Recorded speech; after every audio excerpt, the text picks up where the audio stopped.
ఓకేనండి. మరి ఈరోజు పుట్టినరోజు జరుపుకుంటున్న శశి గారికి పత్రిజీ మహిళా చైతన్యం జరుపున పుట్టినరోజు శుభాకాంక్షలు. బ్రహ్మర్షి పితామహ పత్రిజీ స్వర్ణమాల అమ్మ ఆశీస్సులు ఎల్లప్పుడూ ఉంటాయని, నిండు నూరేళ్లు సంపూర్ణ ఆయురారోగ్యములతో ఆనందంగా శాకాహారిగా ఆధ్యాత్మిక మార్గంలో జీవించాలని పత్రిజీ మహిళా చైతన్యం కోరుకుంటున్నది. పత్రిజీ మహిళా చైతన్యం తరపున మరొక్కసారి శశి గారికి పుట్టినరోజు శుభాకాంక్షలండి. శశి గారు జన్మదిన శుభాకాంక్షలండి. Thank you madam. Happy happy birthday birthday Shashi garu. Shashi Thank you, గారు madam. పుట్టినరోజు శుభాకాంక్షలండి. పుట్టినరోజు శుభాకాంక్షలు. Thank happy you. Birthday Shashi garu. Happy birthday madam. Thank you madam. Happy birthday Shashi garu. Thank you. Shashi గారు పుట్టినరోజు పుట్టినరోజు శుభాకాంక్షలు. శుభాకాంక్షలు శశి అక్క. Thank you Bhavani. Happy birthday అండి శశి గారు. ఓకేనండి. శశి గారు ఈ రోజు మీరు ఒక 3 కోరికలు కోరుకోండి, మీ మనసులో అనుకోండి. ఆధ్యాత్మికంగా happy birthday Shashi garu. Thank you. Happy birthday Shashi garu. Thank you. Happy birthday. Shashi garu many many happy returns birthday madam. Thank you. ప్రతిరోజు ధ్యానం చేస్తూ చక్కగా శాకాహారిగా ఎక్కువ ధ్యాన ప్రచారం చేస్తూ ముందుకు వెళ్ళాలని అందరం కోరుకుంటున్నామండి. ఆధ్యాత్మికంగా ఎంతో ఎత్తుకు ఎదగాలని. మరి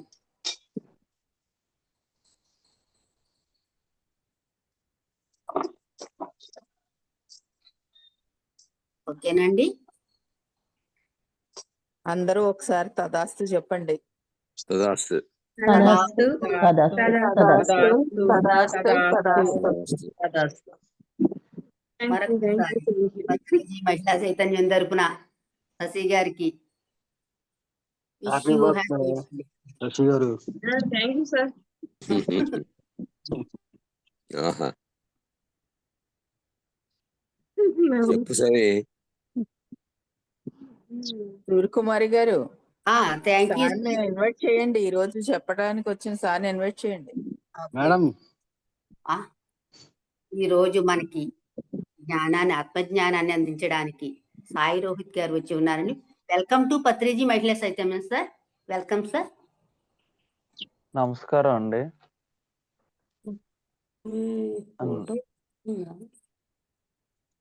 ఓకేనా మేడం? Voice okay. క్లియర్ గా ఉంది. అండ్ ముందుగా శశి గారికి హ్యాపీ బర్త్డే అండి. అండ్ గుడ్ మార్నింగ్ అందరికి. సో 3 hours మెడిటేషన్ అంటే అసలు సూపర్ కదా. అయితే నేను ఒక చిన్న క్వశ్చన్ ఉంది సెషన్ స్టార్ట్ చేయక ముందు. ధ్యానం ఎందుకు అనే దాని మీద మీ అభిప్రాయం ఏం చెప్తారండి? అంటే అంటే చిన్నది ఎవరైనా చెప్తారమ్మా? మామూలుగా అయితే అండి, ప్రాపంచికంగా మనం ఉన్నప్పుడు, అదే ఒక అనారోగ్యంగా ఉన్నప్పుడు ఆరోగ్యం కావాలి, సమస్యలు తీరాలి అంటే ఈ విధమైన కొంచెం కోరికలతో అప్పుడు ధ్యానంలోకి వచ్చామండి. కాకపోతే ధ్యానంలోకి వచ్చిన తర్వాత ఆరోగ్యం అవి ఇవి కాదు, ప్రాపంచిక విషయాలు కాదు, ఆత్మ జ్ఞానాన్ని తెలుసుకోవడానికి ధ్యానం చెయ్యాలని నా అభిప్రాయం అండి. నా అభిప్రాయం ఏంటంటే ధ్యానం అంటే మనల్ని మనం మార్చుకోవటాకే ధ్యానం చెయ్యాలండి. ఇతరులకు ఉపయోగపడేటట్టు నా ఉద్దేశం అండి. Thank you. ఇది కరెక్ట్ అండి.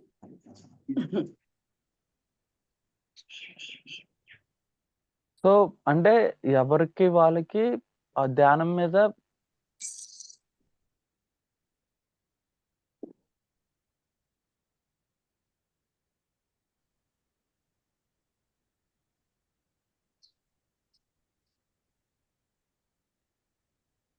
సార్ వాయిస్ రావట్లేదు. Sorry ma'am. అయితే ఇప్పుడు ధ్యానం అనేది అందరికీ అభిప్రాయాలు వివరంగా అంటే తేడాలు ఉంటాయి. కొంతమందికి ఆరోగ్యం కోసం, కొంతమందికి స్పిరిచువల్ గెయిన్ కోసం, ఇలా డిఫరెంట్ గా మనకి అభిప్రాయాలు మాత్రం చాలా డిఫరెంట్‌గా ఉంటాయి. ఒక్కొక్క పర్సన్ నుంచి ఒక్కొక్క పర్సన్‌కి.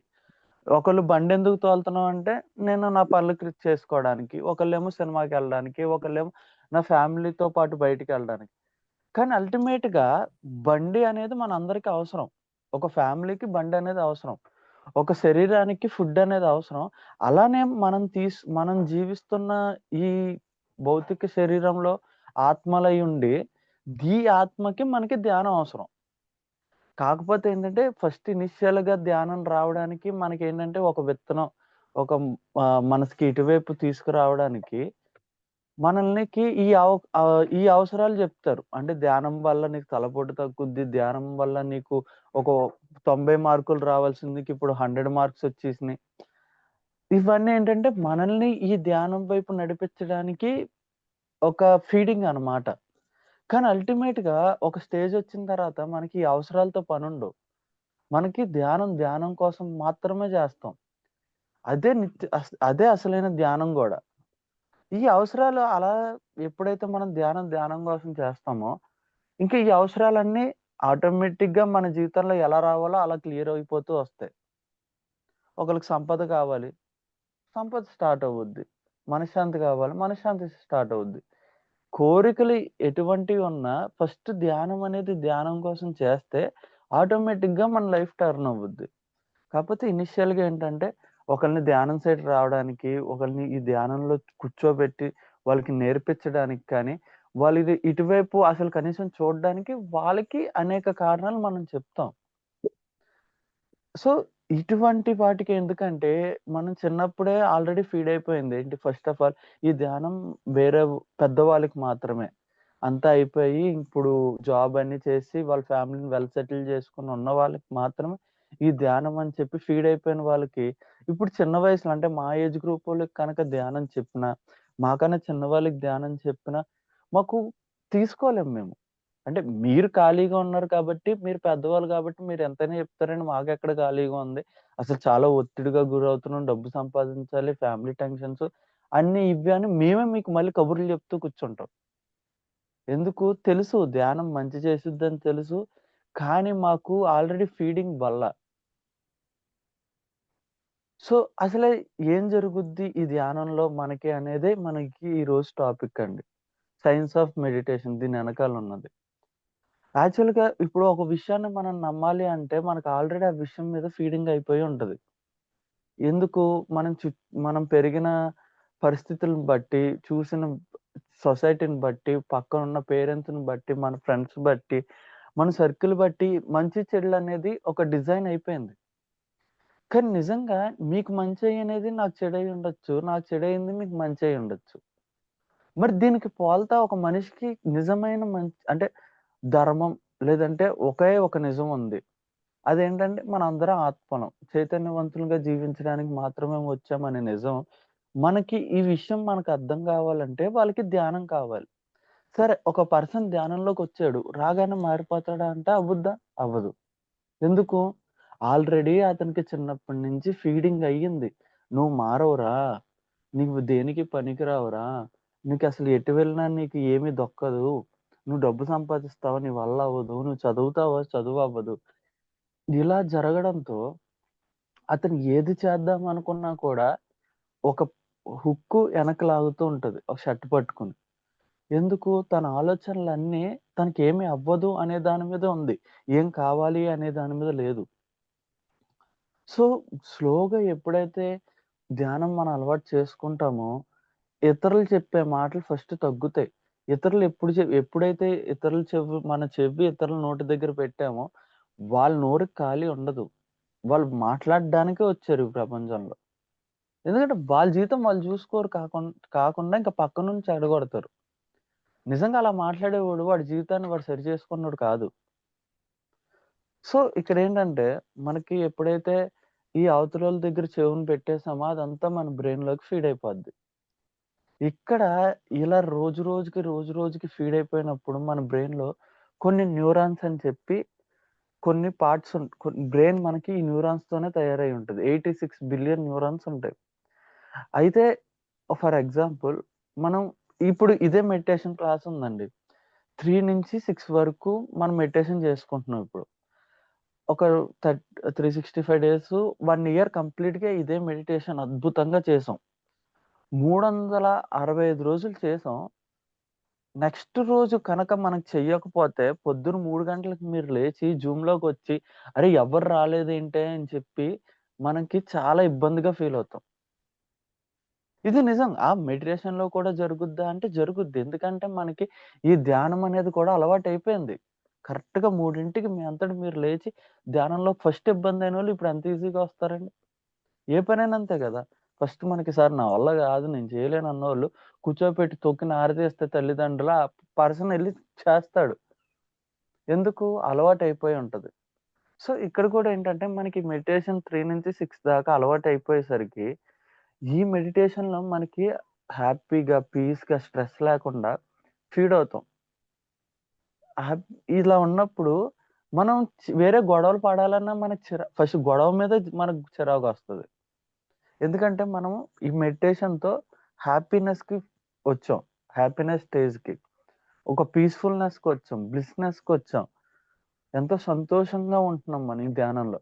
సో, ఇంకోళ్ళ మీద అరవాలన్నా, ఛీ! నేను అరవాలా? అని మన మీద మనకే ఛీ అనిపిస్తది.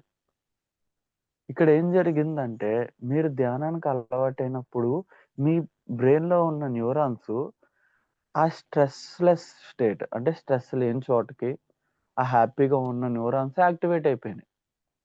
ఇలా రోజు చేయడం వల్ల ఆ న్యూరాన్స్ బలంగా స్టార్ట్ అయింది. అందుకే పత్రి సారు బ్రేక్ ద రొటీన్ అంటారు. నువ్వు నెలంతా ధ్యానం చేసావు అయితే ఒకరోజు ధ్యానం చేయొద్దు.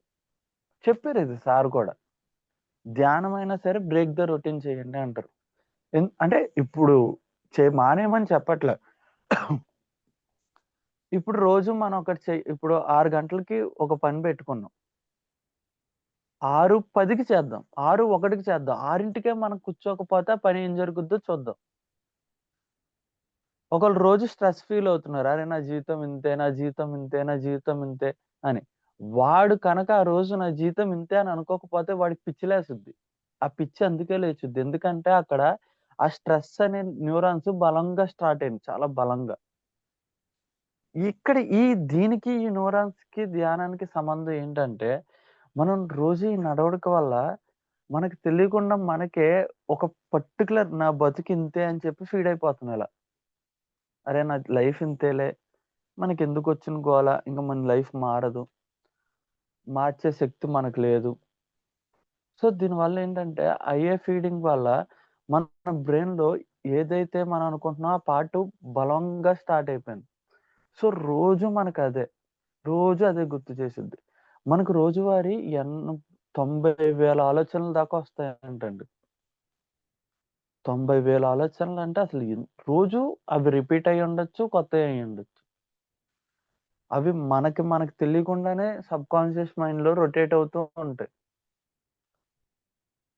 ఇప్పుడు ఈ ధ్యానం ఏం చేసిద్దంటే, ఫస్ట్ ధ్యానంలో మనం శ్వాస మీద ధ్యాస పెడతాం. అప్పుడు ఆలోచనలు ఫస్ట్ తగ్గుతాయి. అంటే ఇమ్మీడియేట్‌గా తగ్గవు. కాకపోతే తగ్గడం అయితే మొదలవుతాయి. ఆ తర్వాత మీరు రోజు స్ట్రెస్ ఫీల్ అయ్యేవాళ్ళు హ్యాపీగా ఉంటారు. సంతోషంగా ఉంటారు. ఇలాగ స్ట్రెస్ ఫీల్ అయ్యే న్యూరాన్స్ బలం తగ్గుద్ది. సో, రోజు ఇది కంటిన్యూయస్‌గా చేయగా మనకు ఒక రోజు ఈ స్ట్రెస్ అనేది దూరం అయిపోయి సంతోషంగానే ఉంటాం. ఏం జరిగినా. ఇక్కడ మనకి బాధలు, సంతోషాలు మనం కావాలనుకుంటే వచ్చేయడానికి, పో అంటే పోవడానికి కాదండి. మనకి ఎటువైపు పాత్ అయితే మనం గ్రో అవ్వాలో అటువైపే మనకి కావాలన్న ఎక్స్‌పీరియన్స్ ఈ సమస్యల వల్ల వస్తది. ఆ సిట్యుయేషన్స్ వల్ల వస్తది. మనం ముఖ్యంగా అది అర్థం చేసుకోవాలి. సో, ఎప్పుడైతే మళ్ళీ మనకి ఈ ధ్యానం మనకి అంటే ఈ న్యూరాన్స్ నుంచి మనం ఈ రిపీటెడ్ స్ట్రెస్‌ని ఫీల్ అవుతున్నామో, ఈ ధ్యానం దానివల్ల ఆగుతుంది. ఫస్ట్ ఆఫ్ ఆల్ ఇది. నెక్స్ట్ ఏంటంటే, మనం ఆలోచన రహిత ప్రీఫ్రంటల్ కార్టెక్స్ అంటారు. ఇక్కడ ఏంటంటే డిసిషన్ మేకింగ్ జరుగుద్దండి. ఇక్కడ మనం కోపంలో చూసారా మనకు ఒక్కొక్కసారి కోపం వచ్చుద్ది. అంటే ఒక్కొక్కసారి కాదు బేసిక్‌గా పక్కనోళ్ళు చేసే పనుల వల్ల మనకి ఈ కోపం ఎక్కువగానే ఉంటది. ఇది మనల్ని మనం కాపాడుకోవడానికి స్టార్ట్ అవుద్ది అసలు కోపం అనేది. అంటే అవతలోడు మనల్ని కించపరచడానికి కానీ, అవతలోడు మనం బాధ పెట్టినా కానీ, అవతలోడు మనకి నచ్చింది చెయ్యకపోయినా కానీ, ఈ కోపం మన గురించి స్టార్ట్ అవుతది. అలా స్టార్ట్ అయిన కోపం తర్వాత ఏం జరుగుద్దంటే మనం కంట్రోల్ చేయలేని సిచ్యువేషన్కి వెళ్ళొద్ది. కానీ అలా ఉన్నప్పుడు మనం కరెక్ట్ అయిన నిర్ణయం తీసుకోగలమా? కరెక్ట్ అయిన వాక్కు మాట్లాడగలమా అండి? మాట్లాడలేం. ఎందుకంటే అక్కడ మన ఆలోచన సరిగ్గా లేదు. కోపంలో బరస్ట్ అవుతున్నాం. మొత్తం కోపంలో ఉన్నప్పుడు నాకు పిచ్చొస్తుంది అంటే ఎందుకో తెలుసా? న్యూరాన్స్ ఇన్ఫర్మేషన్ అంటే మీ కోపాన్ని జబ్ జబ్ జబ్ అని చెప్పి పాస్ చేస్తూ ఉంటది. మనకి ఈ న్యూరాన్స్ ఏంటంటే సెన్సరీ ఆర్గన్స్. ఇప్పుడు నేను ఇక్కడ టచ్ చేస్తున్నాను కదా! ఈ టచ్ అనేది నాకు నా బ్రెయిన్‌లోకి తెలుసుకోవడానికి ఒక్కొక్క న్యూరాను 10,000 న్యూరాన్స్‌తో కనెక్ట్ అయి ఉంటది. అలా 86 న్యూరాన్స్ ఉంటాయి. న్యూరల్ నెట్వర్క్ అంటారు దీన్ని. సో, ఇప్పుడు మనం ఈ చెయ్యినెత్తాలన్నా, ఇక్కడ నేను మాట్లాడాలన్నా, నేను ఆలోచించాలన్నా, నా బాధపడాలన్నా ఇవన్నీ ఈ న్యూరల్ నెట్వర్క్‌లో ఒక లైట్ చిన్న స్పార్క్ జనరేట్ అవుతది. ఇప్పుడు అలానే మనకు కోపమొచ్చినప్పుడు ఇదే స్పార్క్ గజిబిజిగా ఉంటది. అటు ఇటు, ఇటు అటు, ఇటు అటు న్యూరాన్స్ సరిగ్గా ఆలోచించనివ్వదు మనల్ని. మరి అలా ఆలోచించినప్పుడు అవతలోడిని మనం అనడానికి కానీ, ఒక సమస్య మన దగ్గరకొచ్చినప్పుడు దానికి సొల్యూషన్ కానీ, మనం సరిగ్గా తీసుకోగలమండి? తీసుకోలేం. ఇప్పుడు కోపంలో 2, 3 మాటలు అంటాం. సరే, ఇప్పుడు ఆ కోపంలో నువ్వు 2, 3 మాటలు అన్నావు. నువ్వు చెడ్డోడివి కాకపోయావే. చెడ్డోడివైతే సరేలే 2, 3 మాటలు అన్నావు అయిపోయింది ఇంకా. ఇంకా ఆడికి నాకు రామ్ రామ్ సేట్ బాయ్ బాయ్ అని చెప్పుకొని ఇంక నీ లైఫ్ మనం చూసుకుంటాం. కానీ ఇక్కడ మనకేంటయిపోద్ది 2, 3 మాటలని అదంతా అయిపోయి మనం ఎప్పుడైతే కూల్ డౌన్ అవుతామో, ఇంకొక 20 మాటలు మనమే అనుకుంటాం. ఎందుకు? అరే! అనవసరంగా అన్నామే. అలా అనకుండా ఉంటే బాగుండే. అయ్యో! తప్పయిపోయిందా? అయ్యో! వాడిని ఇబ్బంది పెట్టేసామా? ఆ! అరే! అసల ఇది ఎందుకన్నాను నేను? మనం ఆ టైంలో కంట్రోల్ చేసుకోలేకపోయాం. అంతే డిసిషన్ తీసుకోలేకపోయాం. కావాలని చేయలేదు మనం. నిజంగా కావాలని చేస్తామండి. ఒకడినేమన్నా అంటే ఇప్పుడు వాడొచ్చి మనల్ని గిల్లాడని చెప్పి వెంటనే మనకి బీపీ వచ్చి ఆయన గిల్లేసి హమ్మయ్య! హ్యాపీ అనుకుంటామా? కొంతసేపు అయిన తర్వాతైనా సరే అరే! పోనీ మీరు గిల్లినా వాడిని అనవసరంగా గిల్లామే. అరే! వదిలేసుంటే అయిపోయేది. ఎంతైనా మనోడే కదా! మన ఫ్రెండే గదా! మన అక్కే గదా! మన చెల్లెలే గదా! మన పిల్లలే గదా! తర్వాత మనకు మనమే మళ్ళీ బాధపడతాం. ఎందుకు? అప్పుడు సరైన నిర్ణయం ఆ టెన్షన్‌లో కానీ, ఆ కోపంలో కానీ, మనం సరైన నిర్ణయం తీసుకోలేకపోతాం. మళ్ళీ ఇక్కడ ధ్యానమే ఉపయోగపడుద్ది. ఎందుకు? నేను ఫస్ట్ ధ్యానం కోసమే చేయమన్నాను. కానీ ఇప్పుడేంటి సార్ ఇన్ని చెప్తున్నారు మీరు అంటే ఎగ్జాంపుల్స్ అంటే, ఈ మన బ్రెయిన్‌లో ఏం జరుగుతుందో మనకు అర్థం చేసుకోకపోతే, నిన్నటి మీరు ఈ రోజుకి మనం మారలేమండి. మన జీవితంలో ధ్యానం ఎలా ఉపయోగపడుతుందో మనకు తెలుసుకోవాలి. అసలు ఏం చేస్తది ఈ ధ్యానం? అనేది మనం తెలుసుకోలేకపోతే, మనం ఇంకా ఈ ధ్యానం వంకతో ఇంకా కిందకి దిగుతాం. వంకలో బతుకుతాం మళ్ళీ అంతే. సో, ఇలాగ ఈ ధ్యానం చేస్తున్నప్పుడేంటంటే, మనకి ఈ ఆలోచన అనేది అంటే గజిబిజిగా ఉన్న ఇవంతా మనకి తగ్గుద్ది. ఫస్ట్ తగ్గిపోయిన తర్వాత మనం సరేలే వదిలే. ఎప్పుడైతే మనకి పీస్ చెప్పాను కదండీ! ఇంతసేపు ధ్యానం చేశారు. ఇప్పుడు మీకు ఎంత అద్భుతంగా పీస్‌ఫుల్‌గా ఉంది చెప్పండి ఈరోజు. అదే ఇలా ధ్యానం చేయకుండా మామూలుగా కొంతమంది లైఫ్‌లో పొద్దున్న లేవడమే ఇంకా వాళ్ళకి చిరాకుతో స్టార్ట్ అవుద్ది. ఎందుకు? మనం ధ్యానం చేసాం, వాళ్ళు ధ్యానం చేయలేదు అదొకటేనా? కాదు. మన బ్రెయిన్‌లో ఉన్న హ్యాపీ న్యూరాన్స్ బలంగా ఉన్నాయి ధ్యానం చేయడం వల్ల. వాళ్ళదేంటంటే వాళ్ళకింక పొద్దున్నే టెన్షను. పిల్లోడికి క్యారేజ్ ఇవ్వాలా? పిల్లోడు లేచాడా? స్నానం చేశాడా? హస్బెండ్‌కి క్యారేజ్ ఇవ్వాలా? ఎళ్లారా? అత్తామామల్ని చూసుకోవాలా? ఈ టెన్షన్‌తో లేస్తారు. మీరు 3కి లేచారు. అంత ఈజీ అండి 3కి లేవడం. లేచి 3-6 వరకు 3 అవర్స్ ధ్యానం చేసి, ఇప్పుడు ఎంత పీస్‌ఫుల్‌గా కూర్చున్నారండి. ఇప్పుడు మీకు సమస్యలుంటాయి. పిల్లోడు లేచి స్కూలుకెళ్ళాలి. ఆళ్ళెళ్తాడు ఓకే. చిల్ అవుతారు మీరు. కూల్‌గా వెళ్తాడు. అంతేగాని ఆ పిల్లడు లేచాడు అని చెప్పి ఇక్కడ క్లాస్ జరుగుతుంటే అక్కడికి వెళ్ళి బాబు లే లే లే అని చెప్పి అని తిడుతూ ఉంటారా? లేదంటే ఆడి మీద అరుస్తూ ఉంటారా? ఇటు పాలు పెట్టి మళ్ళీ పిల్లోడి దగ్గరికి వెళ్ళి ఇక్కడ పాలు గురించి అటు ఇటు వెళ్తారా? ఒక సర్దుబాట్లు ఇక్కడ పాలు పెట్టాం, ఈ పని అయిన తర్వాత వాడిని లేపి ఇంకా టైం ఉందా లేదా, లేదా వాడిని లేపి నాన్న రా అని. అంతేగాని ఫ్యాన్ ఆపేసి ఆడి మొహం మీద నీళ్లు పోసి దుప్పట్లాగేసి సైకోలం అండి మనం. సో ఇది ఇటువంటి పీస్ఫుల్నెస్ ని మన బ్రెయిన్ లో మనం పొందాలి అంటే, ఎందుకంటే ఈ సొసైటీ మనకి అలా ఫీడ్ చేసింది. నువ్వు ఎంతవరకే బాగుపడతావు, తర్వాత బాగుపడవు. ఇదే మాట ఇప్పుడు కనుక మనం ఎవరికైనా అంటే, ఎవరైనా మన టీచర్ కానీ లేదంటే మనకి చదువు చెప్పిన గురువు గారు కానీ, లేదంటే మన పక్కింట్లో కానీ ఎవరైనా సరే మన జీవితాలు బాగుపడడం అంటే పైనుంచి కింద దాకా చూసి ఒరే పిచ్చోడే నీ చేతుల్లోనే మొత్తం జీవితం ఉంది, నువ్వే బాగుపడవని రాసుకుంటుంటే ఇంకా అక్కడ బాగుపడద్దని మనకు తెలుసు. మనం చెప్తాం ఎందుకు? సూత్రం మనకు తెలుసు, మనకు అర్థమైపోయింది. జీవితం అనేది ఎవరి చేతుల్లో లేదు. ఎవరో పైన పుస్తకం పెన్ను పెట్టుకుని ఈ రోజు వీడికి బాధలు కావాలి, ఈ రోజు వీడికి సంతోషం కావాలి, ఈ రోజు వీడికి రోడ్డు మీద రూపాయి దొరికితే ఆనందపడాలి, ఈ లోపల జేబులోంచి 100 రూపాయలు పోవాలని రాసి పెట్టాడు ఎవడైనా? ఎవడు రాయలేదు కదండి మనకి. మనది మనమే రాసుకున్నాం. ఇది మన పిఎస్ఎస్ మూవ్మెంట్ లో ఉన్న మెడిటేటర్స్ అందరికీ విషయం తెలుసు. అందుకే ఏ సిచ్యువేషన్ వచ్చినా, ఎటువంటిది వచ్చినా ఈ సూత్రం మనకు తెలుసు కాబట్టి మనం పీస్ఫుల్ గా ఉంటున్నాం. సరే, ఇది నేనే సృష్టించుకున్నా, నెక్స్ట్ ఏం చెయ్యాలి అనే కూర్చుని ఆలోచిస్తున్నాం. ఎందుకంటే మన జీవితంలో ధ్యానం ఉంది కాబట్టి. డిసిషన్ చూసారా ఎంత హ్యాపీగా తీసుకున్నాం మనం. 10,000 అప్పు ఉందా, ఓకే క్లియర్ అవుద్ది అనే ధైర్యంగా ఉంటున్నాం. ఎందుకు అనే ధైర్యం మీరు తీసుకుంటున్నారు, మీ ఫ్యామిలీకి ఇస్తున్నారు. ఒక సమస్య వచ్చిందా, ఏం కాదు అంతా క్లియర్ అవుతుంది అనే ధైర్యం మనకి ఎక్కడి నుంచి వచ్చింది?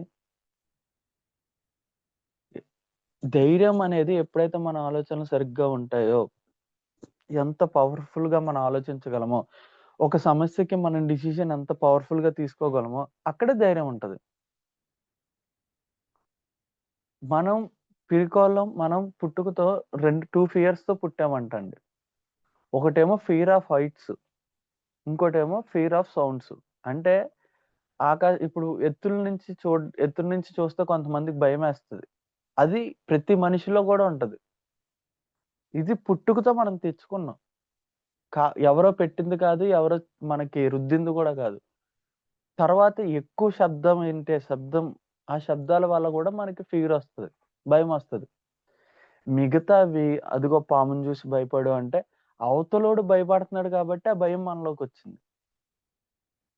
నీకు 10 మార్కుల కన్నా ఎక్కువ రావు అంటున్నాడు, ఆ భయం మీలో పెట్టండి, మీకు 10 మార్కుల కన్నా ఎక్కువ రావు.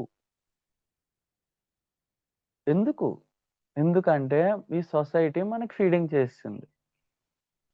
ఇది నిజంగా ఒక ఎగ్జాంపుల్ చెప్తానండి. ఏం జరిగిందంటే ఇది డాక్యుమెంటేషన్ కూడా జరిగింది. యు ఆర్ ద ప్లాసిబో అనే పుస్తకంలో క్లియర్ గా రాశారు.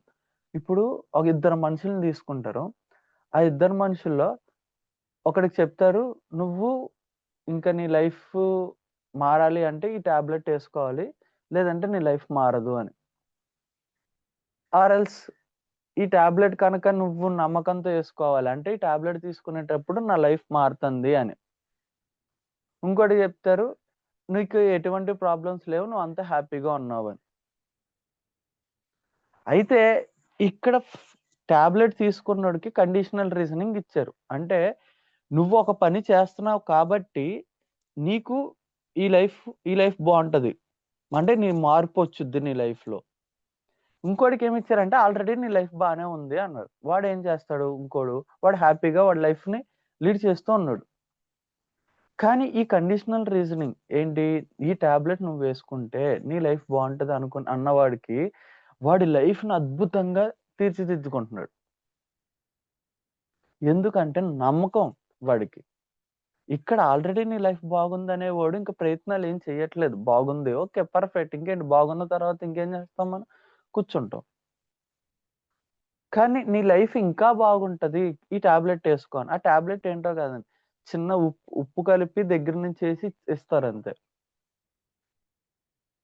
ఆ టాబ్లెట్ వేసుకుంటాడు అంతే, ఉప్పు టాబ్లెట్. వాళ్ళ లైఫ్ ఆటోమేటిక్ గా మారడం మొదలెట్టింది. ఎందుకంటే నమ్మకం. కానీ ఆ నమ్మకం ఎవరిచ్చారు? బయటోడు ఇచ్చిన నమ్మకాన్ని వాడు తీసుకున్నాడు. అలానే మన లైఫ్ లో కూడా నీ జీవితం బాగుపడదు, నీ జీవితం ఎందుకు పనికిరాదు, ఎలా మన లైఫ్ ఇంతేనా అన్నప్పుడు పక్కనోడు భయాలన్నీ మన మీద రుద్దుతుంది ఈ సొసైటీ. ఈ సొసైటీ ఉన్నది అందుకే, మనల్ని ప్రశాంతంగా ఉండనివ్వకుండా భయాలతో కంట్రోల్ చేయడానికి. There is a rule book to control every one అని. మన జీవితం మన చేతుల్లో ఉందని నిజంగా మెడిటేటర్స్ తప్ప ఎవరి జీవితం వాళ్ళ చేతుల్లో లేదు.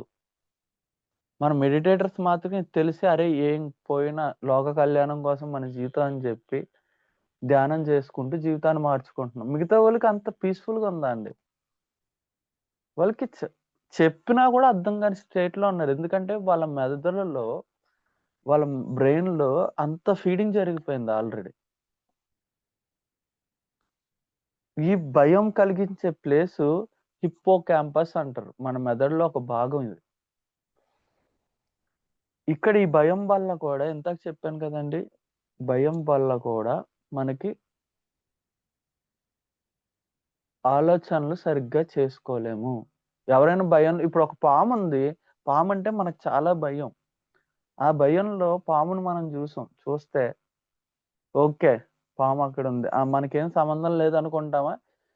ఇంకా అమ్మ పక్కింటోడిని ఆడిని కర్రెట్టుకుని రండి, లేదంటే నువ్వు ఇక్కడ పాము ఉందని అరుచుకుంటూ మనం భయపడిపోయి గోల చేసేస్తామా? మాక్సిమం గోలే చేస్తాం. ఎందుకు? పాము అంటే విషం ఉంటుంది, అది మనం కాటేస్తే మనకి ఇబ్బంది అవుతుంది అనే భయాన్ని మనలో ఫీడ్ అయిపోయింది. మరి మీతో పాటు పక్కన ఉన్నాడా, అది ఏం చెయ్యదురా, ఒక మెడిటేటర్ ఉన్నాడు, అది వాడేమంటాడు? దాన్ని మనం ఏం చేసే వరకు అది మనల్ని ఏం చెయ్యదురా, అది సృష్టిలో ఒక భాగమే, అది వెళ్ళిపోతుంది చూడు అని చెప్పి ధైర్యం చెప్తాడు. ఎందుకు? వాడు ధ్యానం చేస్తున్నాడు. ధ్యానం చేస్తే భయం పోతుందా అంటే భయం కాదు, నిజం తెలుసుకుంటాం మనం. అది మనం ఒకటే, దాని పని దాన్ని చేసుకుంటుంది, మన జీవితం మనం చూసుకుంటున్నాం. అలానే ఈ మైండ్ లో కూడా ఈ భయం అనే ప్లేస్ ష్రింక్ అవుతుంది, దగ్గర అవుతుంది, హిప్పో క్యాంపస్ అని. ఎమోషనల్ ఇంటెలిజెన్స్ ఇందాక చెప్పాను కదా, మనకి ఎక్కడో కోపం వచ్చుద్ది, ఆ కోపాన్ని మనం అర్థం చేసుకోలేక ఎక్కడో చూపిస్తాం. ఇప్పుడు స్టవ్ మీద కూర పెట్టాం, కూర మాడిపోద్ది, మాడిపోయిన కోపం చిరాకు వచ్చుద్ది, అప్పుడే రగులుతూ ఉంటాం మనం. రగులుతూ ఉన్నప్పుడు ఎవరో ఒకళ్ళు ఏదో ఒకటి అంటారు చిన్నగా, పెద్దదేమక్కర్లే, చిన్నది చాలు, అంతే. ఇదిగో నువ్వు నన్ను అంటావా? కానీ నిజంగా మనకు కోపం ఎక్కడ స్టార్ట్ అయిందండి? చిరాకు ఎక్కడ స్టార్ట్ అయింది? వాళ్ళ మీద స్టార్ట్ అయిందా? ఎక్కడో స్టవ్ దగ్గర స్టార్ట్ అయిందా? అక్కడ తప్పు మందే అయినా కూడా మనం లెక్క చెయ్యం. ఎందుకంటే మనం ఎమోషనల్ గా అంత చిరాకులో ఉంటాం. ఎమోషనల్ బ్యాలెన్స్ అవ్వదు, ఇంబ్యాలెన్స్ లో ఉంటాం మనం. ఆ ఇంబ్యాలెన్స్ ని తగ్గించుకోవాలన్న ధ్యానం. ఇన్ని అద్భుతాలు మన బ్రెయిన్ ఇన్ని అద్భుతాలు సృష్టిస్తుంది ఒక్క బ్రెయిన్ లోనే. కానీ అలా సృష్టిస్తున్న ధ్యానాన్ని మనం ఫస్ట్ ఏం చేయాలంటే, మార్పు రావాలంటే నమ్మాలి. దాని పట్ల నమ్మకం లేకుండా ధ్యానం చేశాను నేను దగ్గరగా సార్, పొద్దున ఇలాగ ఒక 10 గంటలు చేశాను, తర్వాత ఇంకా అంతే. 10 గంటలు చేసావు, ఎందుకు చేసావు? దాని మీద ఏం నమ్మకం ఉంది నీకు? ధ్యానం 10 గంటలు చేస్తే ధ్యానం అయిపోద్ది. ధ్యానం మీద నమ్మకం పెట్టుకుని చెయ్యాలి. ఈ ధ్యానం నాకు అవసరం, నా జీవితానికి అవసరం, నా లైఫ్కి అవసరం, ఈ సొసైటీకి అవసరం. నేను నలుగురికి ధ్యానం చెప్తున్నాను, ఈ సొసైటీకి అవసరం. ఇప్పుడు ఇంత 3 గంటలకు లేచి 6 గంటల వరకు ధ్యానం మీకు ఏం అవసరం ఉందండి? దాని మీద నమ్మకం అంత గట్టిగా ఉంది మీకు. ప్రతి ఒక్కళ్ళు అనుకుంటే అవుతుందండి 3 గంటలకు ధ్యానం చేద్దాం అనేది. ఆ అల్లారం 30 సార్లు మోగి ఆ 3 కాస్త 6 అవుద్ది.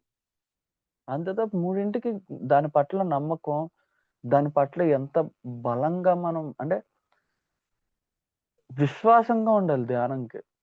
ఏదో జరిగిపోతుంది అనేది తర్వాత పెట్టుకుంటే ధ్యానం మనకి ఫుడ్ అలాగో, బట్టలు అలాగో, ఒక ఇల్లు అలాగో ఈ ఆధ్యాత్మిక శరీరానికి కూడా మనకి ధ్యానం అలాగా నొప్పిని కలిగిస్తుంది, నొప్పిని తగ్గిస్తుంది అంటే తగ్గిస్తుంది. ఎందుకంటే ఆ నొప్పి నువ్వు కాదని తెలియజేస్తుంది ధ్యానం. బాధను తీసేస్తుంది. ఎందుకంటే ఆ బాధ నిరంతరం కాదని తెలియజేస్తుంది ధ్యానం. కోపం నువ్వు కాదని కోపం తీసేస్తుందా, నీకు బాధను తీసేస్తుంది, కోపం తీసేస్తుంది. హ్యాపీగా ఉండడమే జీవితం అని తెలియజేస్తుంది ధ్యానం. ఒకళ్ళు చెప్పే నమ్మకం వేరు, మనకి మనం తెలుసుకుని వచ్చే నమ్మకం అద్భుతం. చివరికి నమ్మకమే మన జీవితాన్ని మార్చుద్ది. ఎందుకు పత్రి సార్ మాటను నమ్మారు? ఫస్ట్ ధ్యానం మన జీవితాన్ని ఏదో చేసుద్ది అన్నారు. సరే, ఆ మాటను నమ్మి ఫస్ట్ కూర్చున్నారు. స్లోగా ధ్యానం పట్ల విశ్వాసం పెరిగింది. అమ్మయ్య అని తెలుసుకున్నారు. నా జీవితంలో నా మాట తీరు మారిందని తెలుసుకున్నారు. నా గతంలో ఏం జరిగినా సరే ఇప్పుడు నా భవిష్యత్తు మారుతుందని తెలుసుకున్నారు. నలుగురికి ధ్యానం చెప్పడమే మన జీవితం అని తెలుసుకున్నారు. ఫస్ట్ ఒక మనం నమ్మకాన్ని రీవైర్ చేసాం. అంటే ధ్యానం ముందు వేరు, ధ్యానం తర్వాత వేరని చాలా మంది అంటారు. ఏం లేదండి, ఆ ముందు కూడా అవతల పనికిమాలిన నమ్మకాలు పెట్టుకున్నాం. ఇప్పుడు ఈ ధ్యానంలో సరైన నమ్మకాన్ని, అంటే ధ్యానం నేను ఆత్మని అని తెలియజేసిన తర్వాత దానికన్నా అద్భుతమైన నమ్మకం ఇంకోటి ఉందా అండి? లేదు. సో అటువంటిది నువ్వు ఆత్మవి. ఇప్పుడు ఇది ఎన్ని పర్మనెంట్ కాదు, ఇవన్నీ టెంపరరీ ఫీలింగ్స్. ఒక సమస్య టెంపరరీ, డబ్బు టెంపరరీ. ఇక్కడికి నువ్వు వచ్చి నిత్యంగా ఉండి ఆనందంగా ఉండి నలుగురికి ధ్యానం తెలియజేస్తూ పుస్తకాలు చదువుకుంటూ ఆత్మజ్ఞానాన్ని పొందడానికి వచ్చామని తెలిసిన తర్వాత మనకి ఈ సమస్యలు, ఈ కోపాలు, ఈ తాపాలు, ఒకడి మీద పగ సాధించాలనే ఇవన్నీ మనకు అవసరమా? అవసరం లేదు కదా. పెట్టుకుంటున్నాం, ఇంకా పెట్టుకోం. కానీ ఈ మార్పు మధ్యలో మనం ఒక చోటుకి వెళ్తాం. ఎక్కడ అంటే ఏమీ లేని స్థితి. అంటే ఏం జరుగుద్దంటే, ఇప్పుడు ఒక పని నేను ఇంతకు నుంచి చెప్తున్నా, మన బ్రెయిన్ ఇప్పుడు వీటినే ఇప్పుడు నేను చెప్తుందంతా మనం mind programming, mind reprogramming, rewire your mind అని చెప్పి బయట లక్షల కోర్సులు ఉంటాయి. లక్షల పైన ఇది కోర్స్ అంతా. ఇప్పుడు మనం నేను 6:00 లేచి అలా నడుచుకుంటూ వెళ్తున్నా. రోజు అదే పని నాకు. అలా 21 రోజుల తర్వాత 21 రోజులు చేశా. మనం ఒక హ్యాబిట్‌ని డెవలప్ చేసుకోవడానికి 21 డేస్ అవుద్దండి. 23rd, 24th డే నేను లేచాను, కానీ ఈ రోజు ఎలా అయితే నడుచుకుంటూ వెళ్తున్నానో అటువైపు వెళ్ళలే. నేను ఇంకో సైడ్ వెళ్ళా. నాకు పిచ్చి లేచిద్ది. అరే! నువ్వు రోజు అటు వెళ్ళాలి కదా, ఇటు వెళ్ళదే అని చెప్పి మనసు అల్లాడిపోతది. ఎందుకు? రోజు చేసే అలవాటుని నేను మార్చేసినందుకు. అందుకే నాకు అలవాటైపోయింది, నేనేం చేయలేము అనేది. ఎందుకు అంటే, నువ్వు కనుక ఆ పని చెయ్యకపోతే ఆ టైంకి, నీకు అలవాటైన పని కానీ, నువ్వు అనుకున్న పని కానీ ఆ టైంకి అలా చెయ్యకపోతే మనకి తెక్కొచ్చేస్తది. అంటే 11కి సీరియల్ చూడాలి వాడికి, అది రోజు అదొక లాస్ట్‌లో ఒక ఎపిసోడ్‌నే వాడు అరగంట తీసిన ఒక ఎక్స్‌ప్రెషనే అయినా సరే చూస్తా. ఎందుకు? వాడు లాస్ట్‌లో చిన్న బిట్టు సస్పెన్స్ పెడతాడు. భార్య గడప దాటుద్దా లేదా? అంతే. ఈ సస్పెన్స్‌కి మనకు రోజు ఫీడ్ అయిపోయి సీరియల్ రేపొద్దున 11కి కరెంట్ తీసేస్తే తిడతామండి. కరెంట్ ఆఫీసోడిని, సీఎంని, సీఎంతో సహా తిడతామా లేదండి? దొంగ సచ్చినోడు కరెంట్ తీసేసాడు, నా సీరియల్ ఏమైపోద్ది? ఇప్పుడు అది గడప నాటిందా లేదా? పక్కింటోడికి మీకు కరెంట్ ఉందా లేదంటే మనకు తెలిసిన వాళ్ళకి ఫోన్ చేసి పలానా సీరియల్లో ఏం జరుగుతుందో చెప్పు నువ్వు. ఇంత ఎందుకు గింజేసుకుంటాం మనం? అది సీరియల్ మీద కాదు. ఫస్ట్ ఆఫ్ ఆల్ మనకు అలవాటైపోయిన పనే అది. మనం ఏమనుకుంటాం, వాడి సీరియల్ అద్భుతంగా తీసాడు అనుకుంటాం. కాదు, వాడు మిమ్మల్ని కూర్చోబెట్టడం తెలుసుకున్నాడు అరగంట. సో అరగంట మీకు ఫీడ్ అయిపోయింది, అరగంట సీరియల్ ముందు టీవీ పెట్టుకుని కూర్చోవాలా. ఇంకా అక్కడ ఏం జరిగినా సరే మనకు సంబంధం లేదు. కూర మాడిపోతుందంటే ఆగు, ఇక్కడ దాటట్లేదు ఇక్కడ అంటారు. అక్కడ ఆవిడ దాటడానికి సీరియల్లో గడప, ఇక్కడ కూరకి సంబంధం ఉందా? లేదు. కానీ మనకి అలవాటు ఫీడ్ అయిపోయింది. ఈ అలవాటు సడన్ గా మార్చుకునే స్థితిలోకి వెళ్ళినప్పుడు ఏం జరుగుద్దంటే స్టార్టింగ్ ఇది కొత్తగా ఉంటది, చాలా అన్కంఫర్టబుల్ గా ఉంటది. అరే ఏం జరుగుతోంది అక్కడ, ఇక్కడ ఏం లేదు, నా జీవితంలో ఏం లేనట్టు ఫీల్ అయిపోతాం. దాన్నే వాయిడ్ అంటారు. ఈ ప్రపంచం ఎక్కడి నుంచి వచ్చిందండి? శూన్యం. వాయిడ్ అంటే ఏంటి? శూన్యం. ఇప్పుడు మీరు పొందే మార్పు కూడా ఆ శూన్యం నుంచి పొందుతున్నారు. అంటే ఇదివరకు ఉన్న మీరు శూన్య స్థితిలోకి వచ్చేసి మీ అలవాటుని తీసేసి కంప్లీట్ గా కొత్తగా పొందుతున్నారు. గొంగళ పురుగు అది సీతాకోక కింద మారేటప్పుడు ఏమవుద్దండి? ఒక చిన్న దాని చుట్టూ కట్టేసుకుని శూన్యంలోకి వెళ్ళిపోతుంది. అవునా కదా? ఆ తర్వాత గొంగళ పురుగు ఏమవుతుంది? సీతాకోక కింద పరివర్తన పొందుద్ది. సో మనం అంటే గతంలో గొంగళ పురుగా మీరు అంటే అది అనట్లేదు, నేను అలవాటు గురించి చెప్తున్నాను. ఆ పనికిమాల అలవాటు ఇప్పుడు అద్భుతంగా మారుతున్న సీతాకోక అవ్వాలి అంటే మీరు శూన్యంలోకి వెళ్ళాలి. ఈ మహాసృష్టి శూన్యం నుంచి పుట్టింది. మీరు ఆ శూన్యంలోకి వెళ్తే కొత్త జన్మ పొందినట్టే.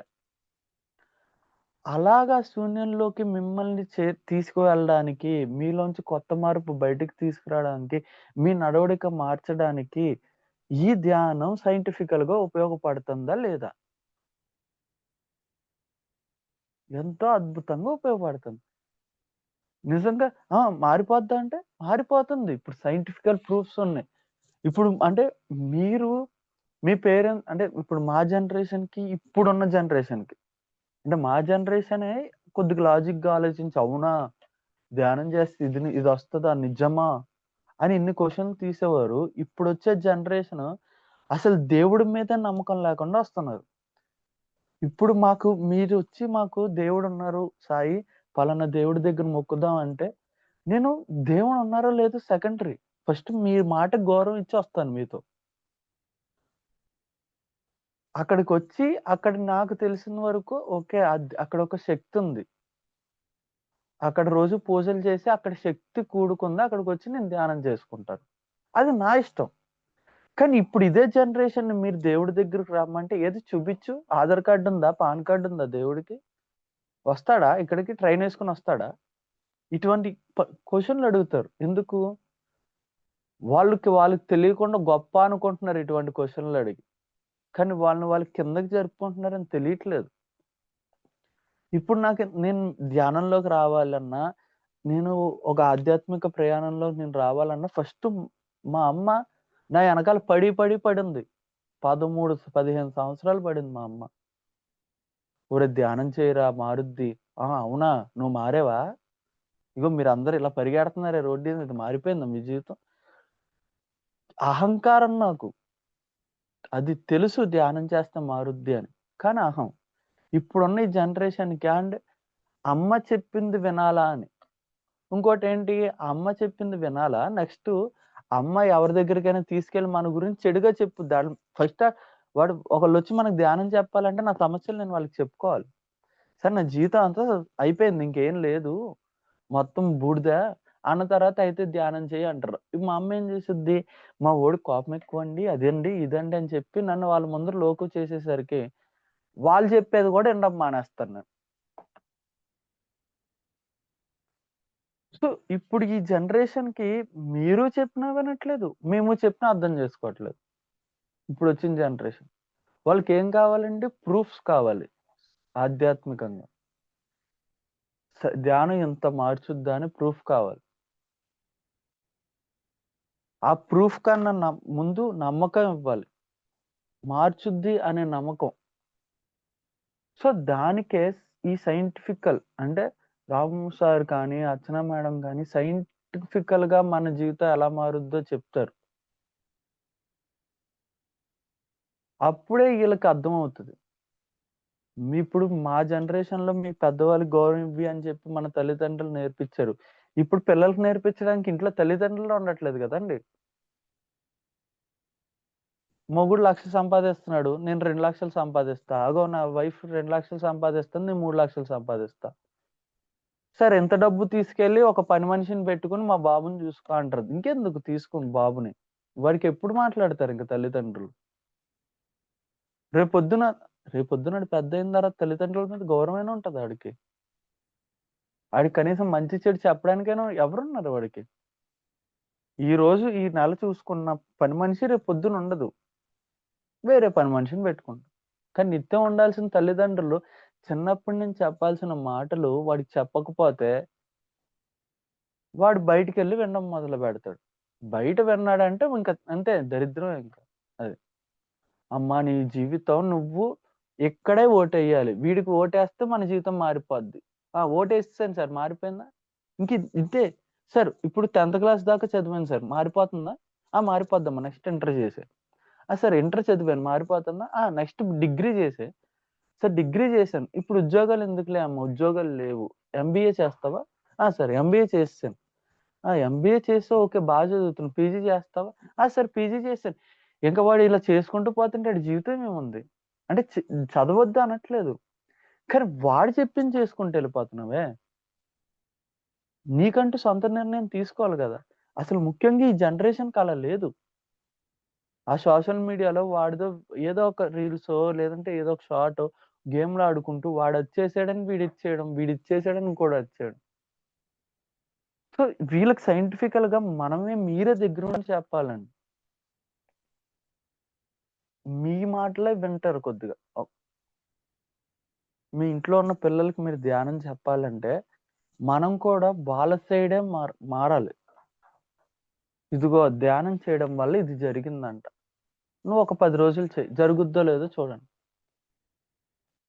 మీకు ఇంకో సీక్రెట్ చెప్పనా? అంటే ఇప్పుడు మీ బాబుకో మీ ఎవరికైనా సరే ధ్యానం చేసేయాలంటే మీ ఇంట్లో వాళ్ళకి ఫస్ట్ వాళ్ళ కోరిక తెలుసుకోండి. అంటే పెద్ద పెద్ద కాదు, ఒక చిన్నది, ఒక 5 స్టార్ చాక్లెట్, డైరీ మిల్క్. వాళ్ళని అంటే తప్పుగా అనుకోవద్దు, ఒకళ్ళు ధ్యానం చేయాలంటే మనం కూడా ఏదో విత్తనం వెయ్యాలి కదండి.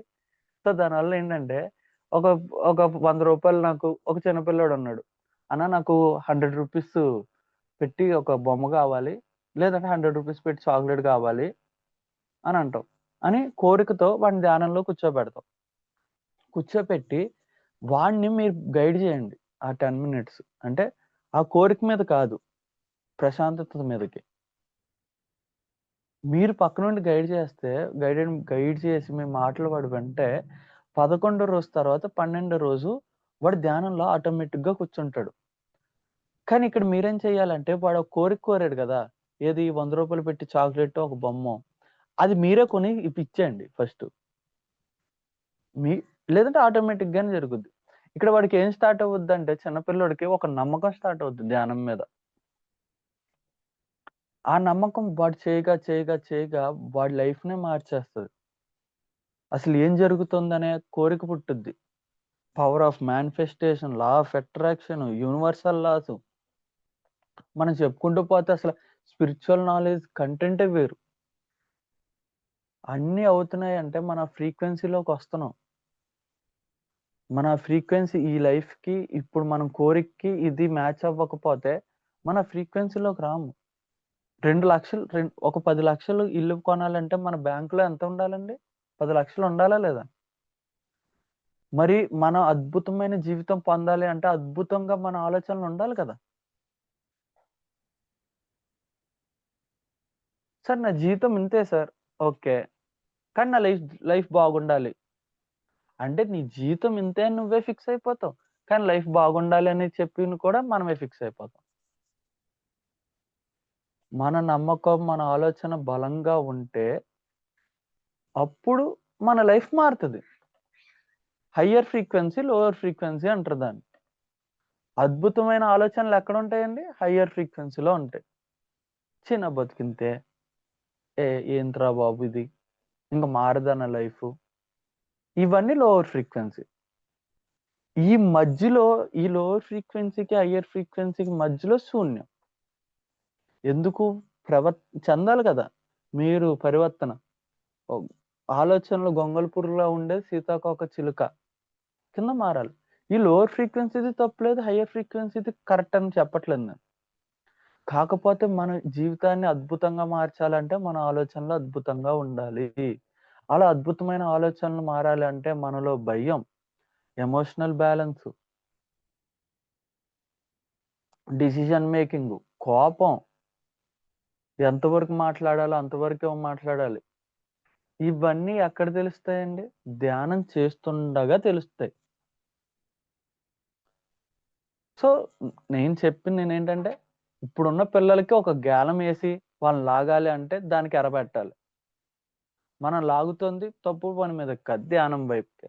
వాళ్ళకి ఏదో ఒక చిన్న ఎర చూపించి వాళ్ళని ఒకసారి కనుక కూర్చోపెట్టగలిగితే, మీ మాట వినేలా మీరు చేయగలిగితే అద్భుతంగా మారిపోతుంది లైఫ్. వాళ్ళది మార్చుద్ది, వాళ్ళతో ఉన్న మీది, మీరందరూ ఫ్యామిలీ మారుతుందండి. రుద్దితే మారదు. నువ్వు ధ్యానం చేస్తావా, చెయ్యి అంటే మా అమ్మ 13, 14 సంవత్సరాలు నా వెనకాల తిరిగింది. నా 7వ తరగతిలో ధ్యానం తెలుసు. మా నాయన అప్పటి నుంచి ఏదో అవసరానికి తప్ప మనం నిత్యంగా ఎప్పుడు ధ్యానం చేయలే. ఇంక జీవితం నా లైఫ్ ధ్యానం వైపే తిరగాలి అని చెప్పి రాసిపెట్టి ఉండేసరికి జీవితమే దానికి అంతులు పై ఎత్తులు వేసి నా లైఫ్ని తిప్పింది ధ్యానం వైపుకి.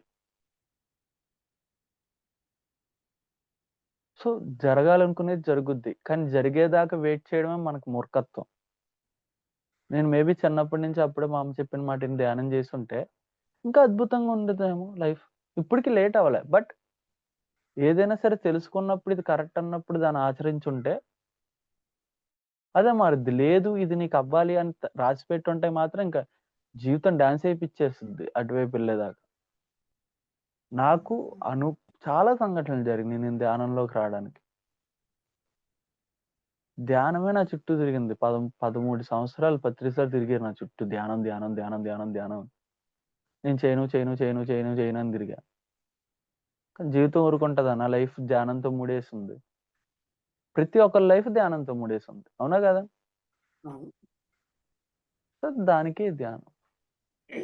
సో మనం ధ్యానం చేస్తూ అందరికీ ధ్యానం తెలియజేద్దామని సైంటిఫికల్ గా కూడా మనకి అర్థమైంది కూడా సైంటిఫికల్ గా ఎక్స్ప్లెయిన్ చేయడం మొదలు పెడదాం. ఎందుకంటే ఆల్రెడీ మీ జనరేషన్ వాళ్ళు అందరూ ధ్యానంలోకి వచ్చేసారు. మా జనరేషన్ వాళ్ళు కూడా ధ్యానాన్ని ఎంతో కొంత నమ్ముతున్నారు.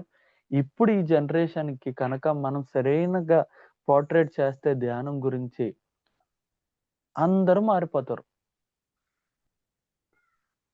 సో అందరం ఆధ్యాత్మిక శాస్త్రాన్ని తెలుసుకుందాం, మన జీవితాన్ని మార్చుకుందాం. నలుగురు జీవితాన్ని మార్చడానికి ఈ ప్రయాణంలో ఒకరికొకరు తోడుగా ఉంటున్నందుకు అందరికీ కృతజ్ఞతలు తెలుపుతున్నానండి. Thank you. Thank you sir, thank you. చాలా బాగా చెప్పారు. ఇప్పుడు 13 సంవత్సరాల నుంచి అమ్మ నా వెనకాల పడి ధ్యానం అంది. నేను చేయలేదంటున్నారు కదా, ఒక అనుభవం చెప్పండి సార్. మీ ఎక్స్పీరియన్స్ చెప్పండి, 1, 2.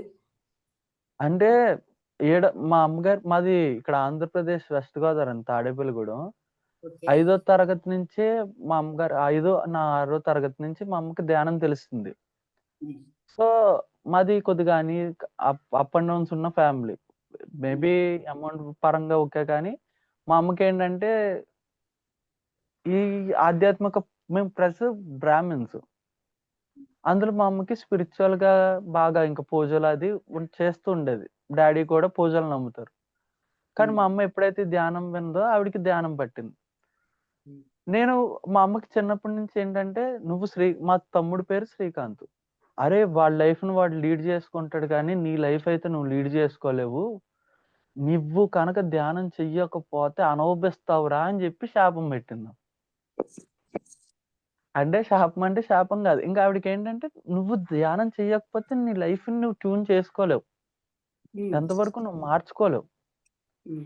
ఇది చెంచలాత్మ, నువ్వు వాడిని నమ్ముతావు, వీడిని నమ్ముతావు, ఆ గొయ్యిలో దూకుతావు, నీకు తెలీదు జీవించడం ఎలాగో.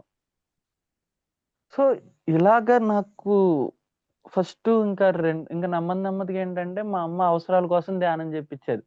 అంటే సినిమాకి వెళ్ళాలి, నాకు 200 ఇవ్వు అంటే ధ్యానంలో కూర్చో 10 నిమిషాలు. నువ్వు ఇప్పుడు సాయంత్రం బిర్యానీ తెప్పించు నాన్నకి చెప్పు అంటే ధ్యానంలో కూర్చో 10 నిమిషాలు. ఆ 10 నిమిషాల ధ్యానం నన్ను చావు దగ్గర నుంచి కూడా కాపాడిందండి. నిత్యంగా ఇంకా నాకు ఎటువంటి ప్రదేశానికి వెళ్ళానంటే ఆ చీకటి శూన్యం అన్నాను కదా, చీకటికి వెళ్ళిపోయాను. నాకు అక్కడ ఎలా వెళ్తురు కనిపించలేదు. అది కూడా చెప్పండి సార్, అందరం వింటాం. ఎలా ఏంటండి? మీరు ఆ చీకటి నుంచి ఎలా బయటపడ్డా అది కూడా చెప్పండి సార్. అయితే ఇంకా నేనే కొద్దిగా ఇబ్బంది అయ్యి ఇంకా పేరెంట్స్ని ఇబ్బంది పెడుతున్నాం, అందరిని ఇబ్బంది పెడుతున్నాం, బతుకుండి ఏం సాధిస్తాంలే మనం, ఇక్కడితో కొద్దిగా ముగింపులు తీసుకుంటే బెస్ట్ ఏమో మన జీవితానికి, వచ్చే జీవితం ఏదైనా ఉంటే కొద్దిగా మంచిగా పుడదాం అని చెప్పి నన్ను నేనే ఇంకా జాగ్రత్తగా పరలోకానికి పంపించుకుందాం అని ప్లాన్ వేసుకున్నాను. అది అమలు పరిచాను కూడా. కానీ పడిచిన తర్వాత చుట్టూ ఎవరు లేరు కాపాడడానికి కూడా మనల్ని. అరే నన్ను హాస్పిటల్ లోపల నుంచి ఒక సైకోతనం బయటకు వచ్చింది. ఒక ఆ ప్రతి చీకటి కోణంలో మనకు తెలియని ఒక మృగం ప్రతి ఒడిలో ఉంటారు. అదే కోపంలో కానీ బాధలో కానీ తెలియదు మనిషి. అంటే ఒక పిల్లిని చీకటి గదిలో వేసి దాని మీద అటాక్ చేస్తే అది ఎంత రెచ్చిపోతుందో ఒక మనిషి కూడా అంతే. కానీ నేను మంచోడు అనుకుంటాం, కానీ ఆ మంచి వెనకాల ఉన్న చీకటి తెలుసుకుంటే వెలుగేంటో అర్థమవుతుంది. సో నాకు ఆ రోజు ఆ చీకటి లేచింది అన్నమాట పైకి. లేచి నేనే చేతి నిండా కొద్దిగా ఇబ్బందిగా రక్తం ఎర్రగా ఉన్న చేయి కూడా పండిపోయింది, ఎర్రటి పంట. ఇంకా నన్ను నేనే తీసుకెళ్ళి అక్కడ ఉన్న మెడికల్ షాప్ లోకి కొద్దిగా ఇక్కడ కట్ అయింది, కొద్దిగా చేస్తావా కాపాడుతావా అంటే ఇది కేసు అవుద్ది, పోలీస్ స్టేషన్కి వెళ్ళాలి నువ్వు అన్నాడు.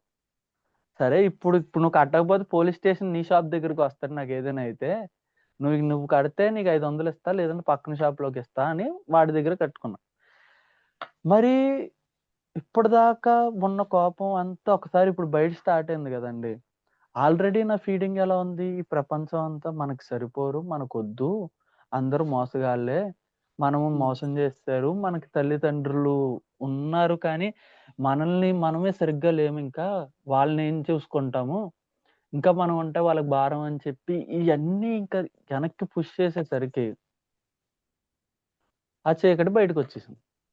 ఇంకా అప్పటి నుంచి ఆ చీకట్లో ఎలానో చచ్చిపోదాం, ఇంకా పరలోకంలోకి వెళ్దాం అనుకుంటున్నాం కదా, ఇక్కడే ఉండి మనకు నచ్చినట్టుగానే జీవిద్దాం అనుకున్నాం.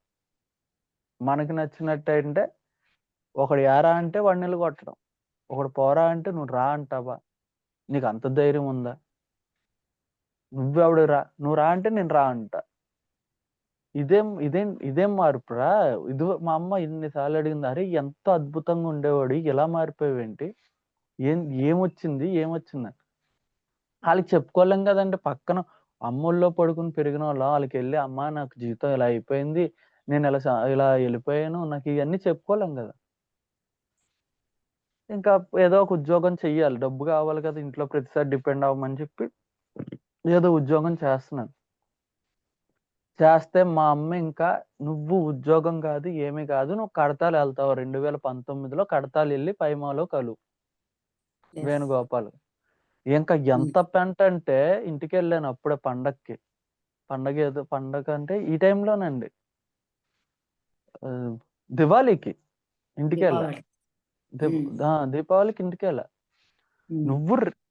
నువ్వు ఇలా ఇంటి దగ్గరికి వెళ్తున్నప్పుడు విశ్వస్వరూపం రోడ్ మా ఊరే కదండి, ఇంకా రోడ్డు మీద ఎక్కి ఎప్పుడు పడితే అప్పుడు రావడం, ఇలా లేనోడు సడన్ గా మా అమ్మ కూడా ఎంత మార్పు ఏంటి, మరి ఇంత దిగజారిపోతున్నావా, ఇంత ఎదోలా తయారవుతున్నావా, ఇంకా మామూలు రచ్చ కాదు ఇంట్లో, ఇట్లా లేచి నీ ఒంటింట్లో ఉన్నాయన్ని బాహుబలిలో బాణాలు లేచినట్టు.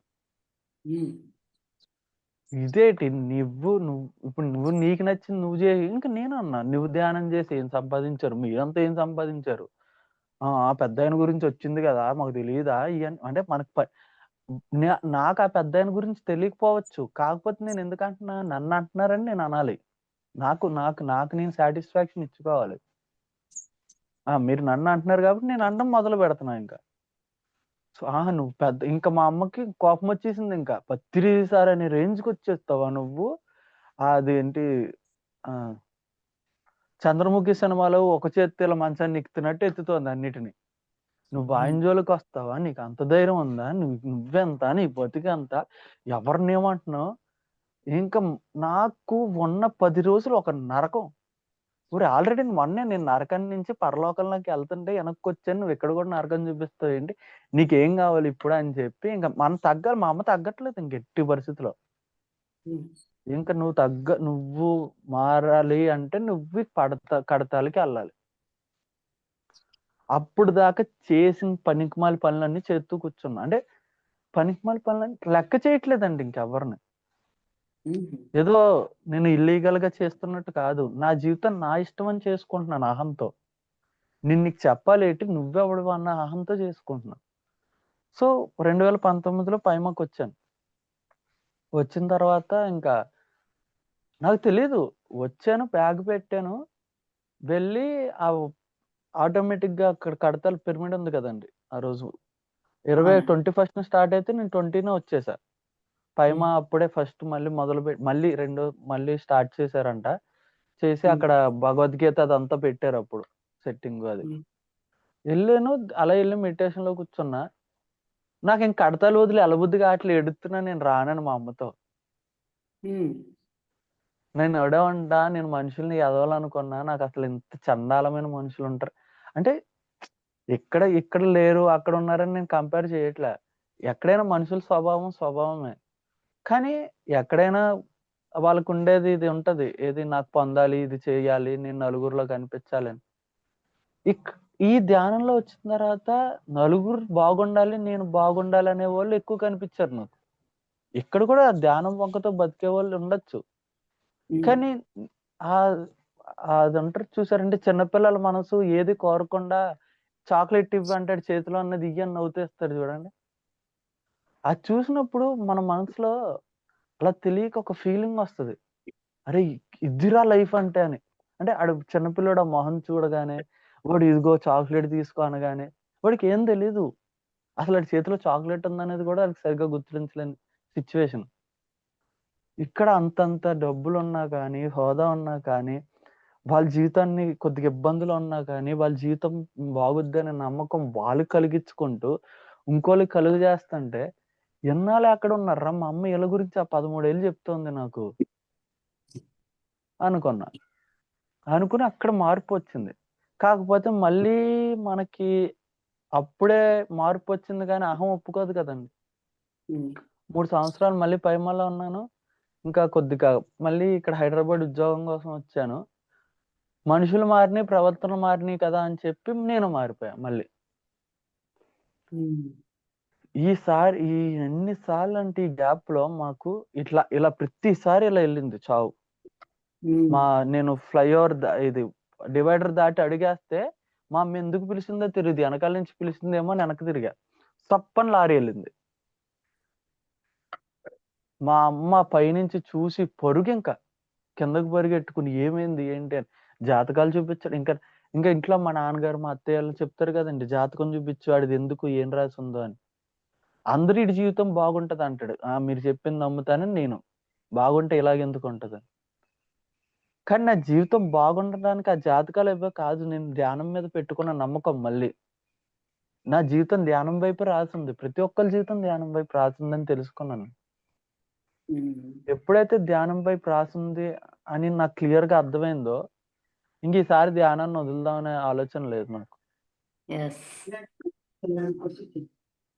సో మా అమ్మ నా వెనకాల పడి ధ్యానం రా, నువ్వు శ్రీకాంత్ లాగా కాదు, మీ నాన్నలాగా కాదు, నీ లైఫ్ ఇందుకే రాసి పెట్టుంది, దీనికే ధ్యానం ధ్యానం ధ్యానం ధ్యానం ధ్యానం ధ్యానం పడి ఎన్ని సమస్యలు అంటే అందరికీ ఉంటాయి. కాకపోతే నేను ఒక 50 ఏజ్ లో ఉన్న వాళ్ళు చూసిన ఆలోచనలు కానీ, వాళ్ళు చూసిన అనుభవాలు కానీ నేను 20-26 మధ్యలో పొందేశా. చూసేసారు అన్ని. అంటే అంత పనికిమాలి అదలతో తిరుగుతున్నాను, అంత పనికిమాలి అన్నీ నాకు జరుగుతున్నాయి. ఎందుకు నేను నాలో ఉన్న చీకటిని యాక్సెప్ట్ చేస్తాను, నా జీవితం చీకటిలో ఉంటదని. ఇంకా చీకటిలో ఉన్న జీవితానికి వెలుతురు కోసం ప్రయాణించదు అది. ఎటు పోతే అటే పోతదిలే, ఏం జరుగుతే అది జరుగుద్ది అనేది ఎతుక్కున్నాను.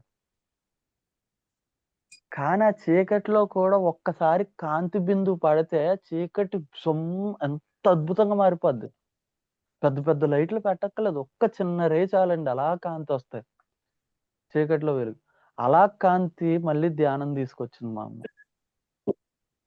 నా గతం ఏంటి? నేనేంటి? నేను ఏం చేశాను? అంటే పెద్ద పెద్ద క్రిమినల్ పనులు ఏం చేయలేదు. కాకపోతే ఆ కోపాలు ఎలా ఉండేవి? అవతలోడి మీద ద్వేషం ఎలా ఉండేది? ఇవన్నీ మళ్ళీ నువ్వు మారగలవురా, ఏమీ కాదు, ఇప్పుడు నీ లైఫ్‌ని సరిదిద్దుకోగలని అనే నమ్మకం ఇప్పుడు మళ్ళీ నా మీద నువ్వు ఎటువంటోడైనా సరే నువ్వు మారుతావు అనే నమ్మకం ఇప్పుడు రాము సార్, అర్చనక్క చూపిచ్చారు ఇక్కడ. ఈ ధ్యానధర్మ ఆశ్రమంలో ఉన్నవాళ్ళు చూపిచ్చారు. ఓకే. సో, మళ్ళీ ఇంకా అంటే చెప్పాను గదండీ! మళ్ళీ పైమల్లోకొచ్చాను, హైదరాబాద్ వచ్చానని. ఇంక హైదరాబాద్‌లో 1½ ఇయర్ ఉన్నాను. జాబ్ చేస్తున్నాను. 70,000 సాలరీ కానీ, ఇక్కడ ఇది ప్రశాంతత లేదు నాకు. రోజు బయటికెళ్ళి ఆ చార్మినార్ దగ్గరికెళ్ళి తింటున్నాం, కారేసుకొని తిరుగుతున్నాం, ఆళ్ళతో తిరుగుతున్నాం, డబ్బులు ఎంతో కొంత ఉంటే ఇంట్లో ఇచ్చేది ఉండదు. మనదే గదా అని చెప్పి ఏదో ఒకటి చేస్తున్నాం. మా అమ్మ ఇప్పుడు అడగలే డబ్బులు ఇవ్వి ఇంట్లోకి. కానీ ఇక్కడ ప్రశాంతత లేకపోయేసరికి కొన్ని రోజుకి నాకు మళ్ళీ జీవితం మీద జీవించాలనేది ఆశ కోల్పోయింది. ఈసారి ఇంక చావకూడదు మనం. ఇంక జీవితం జరుగుతోంది. మనం ఈ కొద్దిగా ఈ గ్యాప్‌లో పైమాల దాంట్లో ఉన్నది చావు కన్నా మించిన శిక్ష ఇంకోటి ఉండదు. అంటే మనంతట మనం జీవితాన్ని తీసుకోకూడదు. ఇటువంటి విషయాలన్నీ తెలిసిన తర్వాత ఇంకా రాత్రి నిద్రలో నేను ఒక 20 అంతస్తుల బిల్డింగ్ నుంచి కిందకి పడిపోతుంటే ఒక్కసారిగా చెమటలు పట్టి ఎలా లేస్తామో అలా లేవడం. నిద్ర పట్టకపోవడం, ఇన్సోమ్నియా. మన జీవితం ఎటు వెళ్తుందో అర్థం కావట్లేదనే భయం. ఇది కాదు కదా ఇదేనా జీవితం అనేది భయం. ఇంకా అలా ఉంటూ ఒకసారిగా ఏం జరిగింది, ఇంకా రోజు కొద్దిగా మారినియి నిద్రపోతుంటే కలలు. అంటే నేను ఒక ప్రకృతిని చూస్తున్నట్టు, ప్రకృతిలో కూర్చున్నట్టు, హిమాలయస్ అవి హిమాలయస్ హిమాలయస్ వెళ్ళిపోతాను. నువ్వు అర్జెంట్‌గా 30,000 ఏస్తావా ఇవా? నేను మళ్ళీ వస్తాను. లేదంటే హిమాలయస్‌లోనే ఉంటాను. మీరే రండి, అడ్రస్ పెడతానని మా అమ్మని బెదిరించడం మనం. హిమాలయాస్‌లో ఎక్కడ ఉంటావురా? నీకేం పోయోగాలనరా? ఏమైంది అని చెప్తే మళ్ళీ కూర్చొని మన ఏడుపు కార్యక్రమాలు, మనం చేసి ఇది నాకేం అర్థం కావట్లేదంటే, నువ్వు ఒక పని చేయి, అప్పుడే నాకు జాబు కాంట్రాక్ట్ అయిపోయింది. మళ్ళీ వేరే దానికి ట్రయల్స్ పడుతున్నాయి. పడుతుంటే సరే ఇయన్నీ కాదని చెప్పి ఆశ్రమం తీసుకొచ్చింది. పడుకున్నా అండి ఫస్ట్ ప్రశాంతంగా. ధ్యానం ఇయన్నీ పక్కన కడుపు నిండా తిన్నా పడుకున్నా నేను. ఓకే. అరే! ఉంటే ఇటువంటి ప్లేస్‌లో ఉండాలి. అసలు అందరూ ఎందుకురా గొడవలు? ఎందుకు కష్టపడుతున్నారు బయట? ఆ డబ్బుని తీసుకెళ్ళరు, ఏమి తీసుకెళ్ళరు. ఇక్కడ కడుపు నిండా ఫుడ్డుంది, చేతి నిండా పనుంది, నిద్రుంది, అద్భుతంగా ధ్యానం ఉంది, ప్రకృతి ఉంది, ఆవులున్నాయి, ఆవు వేసే పేడ సువాసనగా ఉంది. మనం ఈడెరా ఉండాలి, ఇంకా హిమాలయస్‌కి కాదని రాము సార్‌తో అలా మాట్లాడిన తర్వాత, నీకే వర్క్ వచ్చు టెక్నికల్‌గా ఎలాగా అని చెప్పి, ఇప్పుడు పిఎస్ఎస్ఎం కనెక్ట్ యాప్ ఉంది కదండీ! దాన్ని మెయింటెనెన్స్ చేయడం నేను. నెక్స్ట్ బ్యాక్ ఎండ్‌లో కొత్తగా యాప్స్‌ని కనుక్కోవడం, ఏఐ టూల్స్ చేయడం, వీడియో ఎడిటింగ్, వీడియోలు తీయడం. ఇయన్నీ ఇంకా మనకి ఆల్రెడీ పైమాలో కొద్దిగా నేర్చుకున్నయన్నీ ఇప్పుడు బాగా ఇంకా ఉపయోగపడతాయి. సో, నాకు అర్థమైంది డబ్బు గురించి ఇక్కడ ప్రాబ్లమ్ లేదు. అనంతమైన సంపదలు మనకు కలిగున్నాయి. మనం చేయాల్సింది చేద్దాం. రేపొద్దున అదే సంపద నాకు కలుగుద్ది అని చెప్పి హ్యాపీగా మనసు మీద చెయ్యేసుకొని ఉంటున్నా. మా తమ్ముడు అడుగుతున్నాడు అక్కడ ఏం లేకపోయినా ఇంట్లో 2,000 అడుగుతావు నెలకొచ్చేసరికి. అడిగి రీచార్జ్ అంటావు, కట్టింగ్ అంటావు. అంత హ్యాపీగా ఎలా ఉంటారా? నేను రోజుకి 2,000 ఖర్చు పెడతానండి నా ఫ్రెండ్స్‌తో అప్పుడు. ఈజీగా. వాళ్ళ దగ్గర ఉంటే వాళ్ళు, మేము ఖర్చయితే 2,000. ఇప్పుడు నెలకి 2,000 అడుగుతున్నా. అసలు అది కూడా అడగను అంటున్నా ఒక్కొక్కసారి. అరే! అంత హ్యాపీగా ఎలా ఉంటున్నారు అని మొన్న 3 రోజుల క్రితం ఇంటికెళ్తే అడుగుతున్నాడు. ఒరేయ్! హ్యాపీనెస్ అనేది వస్తువులో ఈటిల్లో కాదురా, అటు ఎనకాల చూసాము. మా తమ్ముడు కూడా మాతో అన్నాడు. మేము పీజీలో ఉన్నప్పుడు. ఎంతెంత ఖర్చు పెట్టాంరా మేము. అదేమన్నా ఖర్చా? నిజం చెప్తున్నాను 20,000 3 రోజుల్లో ఎగరగొట్టేసాం మేము. వాడు అన్నాడు. తిరగడానికే ఇలాగ ఖర్చులు. కిందకెళ్ళి పీజీలో వాటర్ పట్టుకోవడానికి కూడా మేము బ్లింకిట్‌లో ఆర్డర్ పెట్టి వాడికి రూ. 20 బాటిల్‌కి రూ. 100 పెడతాం. ఎందుకంటే అంత బద్ధకం మాకు. వాడు తెస్తాడులే అని కొవ్వు. సో అంటే అంత అంత నెగ్లిజెన్స్ లైఫ్ పట్ల. ఇప్పుడు సంతోషం నాకెక్కడ కలుగుతోందిరా బాబు! దానికి మించి ఏం కాదు. నువ్వు కూడా వచ్చి ఆశ్రమానికి అంటే, నేను రాను. నీ లైఫే అటు, నా లైఫ్ అది కాదు. అందరి లైఫ్ ఇదేరా. ఇప్పుడు పేరు చెవిలో పడింది కదా! అమ్మ 13 సంవత్సరాలు చెప్పింది నా చెవిలో. నేను ఇప్పుడు వచ్చాను. ఇప్పుడేగా నీ చెవిలో పడింది. నువ్వు వస్తావులే. ఎవ్వరికి ఏం పోదు అని చెప్పి ఇంక మళ్ళీ ఇక్కడికి ఆశ్రమంకి వచ్చేసాను ఇంకా. సో ఇది ఒక చిన్న బయోగ్రఫీ నాది. థ్యాంక్ యూ నాన్న, థ్యాంక్ యూ. థ్యాంక్స్ అమ్మ. సో అలా కానీ ధ్యానం అందరికీ